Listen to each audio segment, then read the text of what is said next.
Ümumiyyətlə övladlarını fərqli sevir. Nə qədər, bəli, məncə belədir. Bu mənim şəxsi fikrimdir. Nə qədər desək də ki, eynisi, ikisini də çox sevirsən.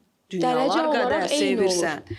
Amma fərqli sevgi. Nə deməkdir? Bax deyəcəm, birinə misal üçün çox emosional, elə bil aramızda görünməyən bir başqa bir mistik bir bağ var. Bu məncə kiçik qızından. Kiçiklə, bəli, kiçiklə tamam başqa bir aləmdir ki, mən onu qucaqlayanda hiss edirəm. Bəlkə keçmiş həyatlarda biz doğma insan olmuşuq, bilmirəm.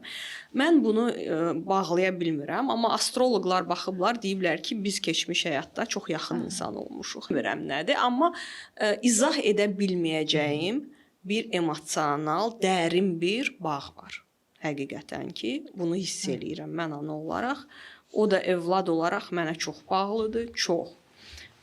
Böyük qızımla tamam başqa münasibətdir. Dost, sirdaş, yəni həmkar, hər şeyik bir-birimizlə. O tamam